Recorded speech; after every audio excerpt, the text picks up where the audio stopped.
to work. Yeah, here we are again. Alright, now, I've been mentioning in a couple of the recent Monday and Tuesday videos that the Monday game is going to be wrapping up within the next weeks. What does that mean? It means it's time for New World Design, which I love. I do. This time around, I actually took some advice from Mr. Colville. So, on the off chance that he ever sees this video, thank you very much. Great idea.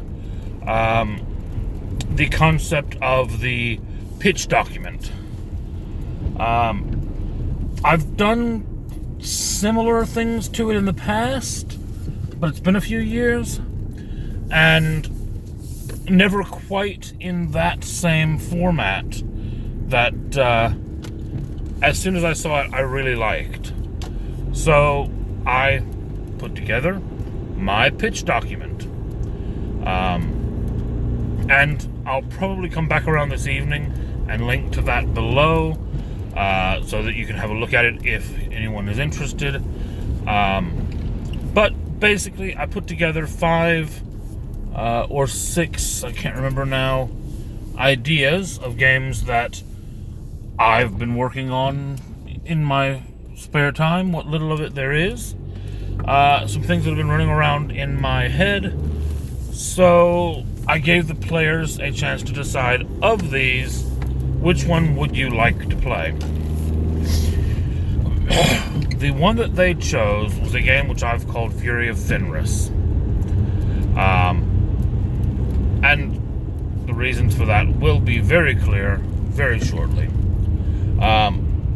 Which is, a great game. I think we will have a lot of fun with it. There will be a lot of combat involved, so it will be a very different game than the last few that we've been through. Especially when we've moved into the World of Darkness games. World of Darkness is not very combat heavy. When combat tends to happen, it tends to be very brief and very deadly. Now, that's not to say that combat will not be brief and deadly in Fury of Fenris. There is a good chance that it will be, because there will be some very nasty creatures around.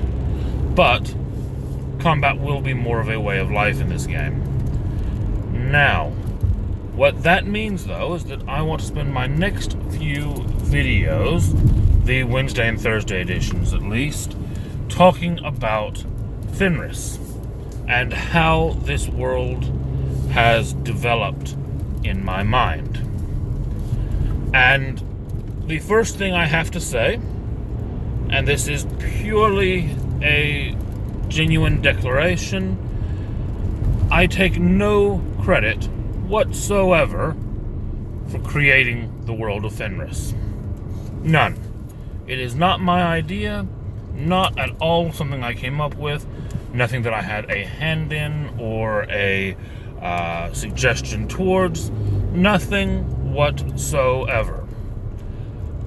But what I have done is taken an intellectual property, which I love, which is outside of D&D, and translated it into D&D terms. Now, obviously, that means that if I were to try to sell or distribute or whatever my homebrew for it, for any kind of profit, that would be very bad and subject to legal repercussions.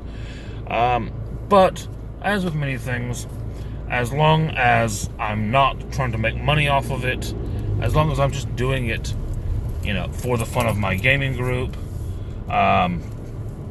usually law doesn't come into things like that. So, what intellectual property am I talking about? Well, I've mentioned it very briefly, a couple times on the channel before, and that is Warhammer. Specifically, Warhammer 40k. Now, obviously, that's going to send a few people into a tailspin. the idea of mixing 40k and D&D, yeah, a lot of people think that it's crazy talk. Now, people who have played in my high-power Spelljammer in the future before, probably less so, because power armor and all of that other stuff existed there anyway. But no, that's not what I mean. That's not what I'm going for here. What I'm trying to do is take the lore of one of the amazing worlds that exists in 40k and convert it into a D&D-esque landscape.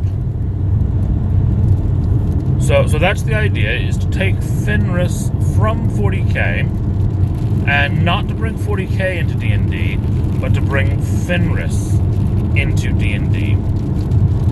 So what have we got there? We've got a death world. Okay, so it's a very dangerous place that is part of a much larger collection of worlds. Okay, so we're immediately thinking this is going to convert into Spelljammer. Okay, this is a multi-world setting. Okay, easy enough. So what we need to do then is find a place in Spelljammer that makes sense for it. So we keep looking at Fenris in 40k. We find out that it is a world on the edge of the Eye of Terror. Now, the Eye of Terror in 40k is the home of chaos. Chaos in D&D is going to translate to the Great Old Ones and the Far Plane. Okay, so what we want is we want some kind of nearby connection to the Far Plane, and we want it to be a world kind of off the beaten path. So what I did was I had a look at one of the amazing Spelljammer maps that exists online. There are a few very good ones out there, and I picked an area near the lower left corner. Now, the reason I picked this is because this is where the first sphere is depicted to have shattered.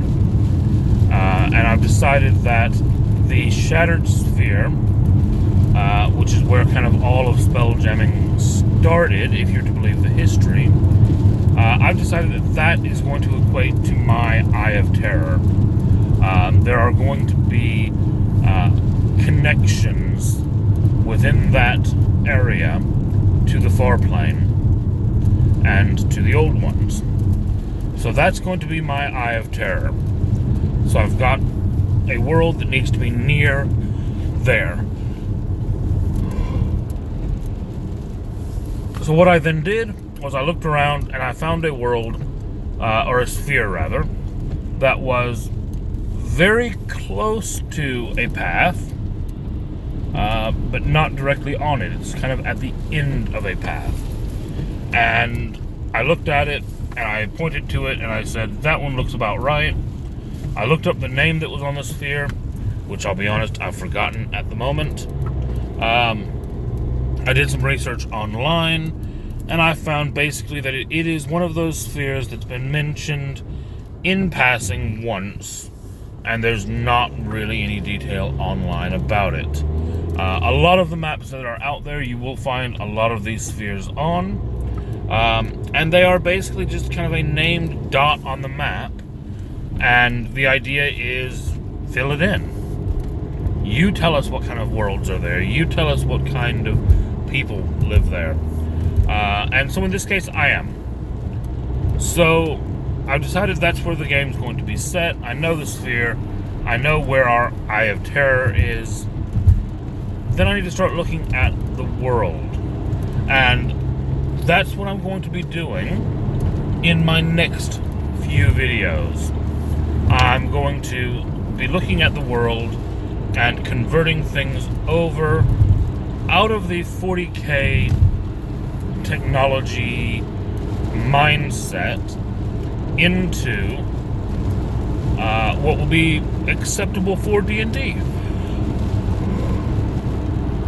I hope that you have enjoyed this starter video, this introduction to what I'm going to be working on. I hope you like the concept. As I said, I'm on my way to work now, but I will come back this evening after I've finished, and I will add in those links below. I'll put in a copy of the online map that I use. I'll put in a copy of a couple of my other resources and references. And we'll go from there. We will start talking about how to change a completely different type of IP into D&D. Comment below if you have anything to add or suggestions. Like and subscribe. Much appreciated always. And have a good day.